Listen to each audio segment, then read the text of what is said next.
They say the Dark Eldar feel no pity, but that's a lie, because before his screams echoed through the halls of Commorragh, before he became a monster feared across the galaxy, he was just a child who didn't want to become evil.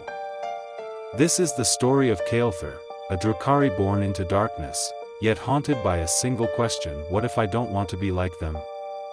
What follows is the truth the Dark Eldar hide, the broken heart beneath the blade, the pain beneath the cruelty, and the tiny spark of hope that refuses to die in a city built on suffering. Stay till the end, because the twist of his life will change the way you see the Drukhari forever. Kaelthyr was born in Commorragh, the nightmare city, where screams echo like music and cruelty is a form of currency. From the moment he opened his eyes, the darkness welcomed him. The spires above glowed with stolen souls, the streets below dripped with fear. But Kaelthyr was different. When other children laughed at suffering, he froze. When they practiced torture, he trembled. His mother, a cold and famed witch gladiator, saw this weakness with disgust. Pain is power, she whispered. If you don't learn to take it, they will take you. But Kaelthyr didn't understand why causing pain felt wrong, why his heart hurt when he saw others cry, why he felt a strange warmth when he imagined a universe where Eldar didn't hurt each other to stay alive. One day, he met someone who changed everything: Syrilla, a street slave girl captured from a distant maiden world. While others saw her as property, Kaelthyr saw her fear, and he recognized himself in her eyes that he brought her stolen food. He shielded her from other Drukhari children. He even gave her his cloak on cold nights. Every act was a crime in Commorragh. Compassion here was a disease, a weakness, a death sentence. Yet Syrilla whispered something that he never forgot: even in darkness, someone has to be the light. For the first time, Kaelthyr believed he wasn't broken, just different. But Commorragh has a way of crushing difference. One night, the slavers found Syrilla's hidden food. They followed the trail to Kaelthyr. His mother stood by the doorway, silent, watching. It was the first time he truly understood: in this city, no one saves you.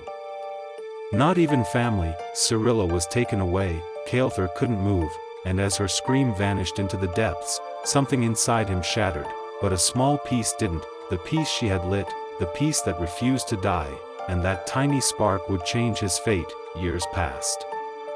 Kaelthyr grew into a young warrior of Commorragh, fast, deadly, graceful. The city forced him to harden. The witch cults beat weakness out of him.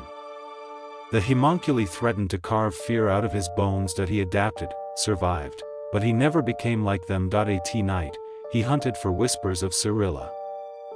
She had vanished into the labyrinth of Commorragh's underworld, sold, tortured, lost, forgotten. But Kaelthyr refused to forget. Rumors spread about a shadowy Drukhari who attacked slavers, leaving them alive but terrified, a mercy unheard of in the dark city. Some called him insane. Some called him cursed. But Kaelthyr knew he was simply doing what Syrilla taught him. One night, everything changed. While passing through the lower bazaar, he heard a sound he hadn't heard in years: a whimper.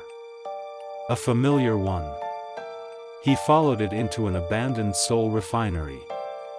There, chained to the wall, beaten but alive, was Syrilla, older now. Scarred. Broken. But still breathing. When their eyes met, she whispered, "You came back. You actually came back." But before he could free her, the shadows behind him shifted. Out stepped a figure he dreaded most: his mother, blades dripping with poison. "You really thought you could save her?" she hissed. "You think you can defy what we are?" Kaelthyr stepped in front of Syrilla. For the first time, he felt no fear. "Only purpose." "You're wrong," he said quietly. "This isn't what we have to be." His mother laughed, a cruel, glass-breaking sound, and lunged. The duel was fast. Brutal. Personal. She fought like a predator protecting pride. He fought like someone protecting hope. When it was over, she lay defeated. Not dead, but beaten. Kaelthyr dropped his blade instead of finishing her. That is why you're weak, she spat. No, Kaelthyr whispered. It's why I'm not lost.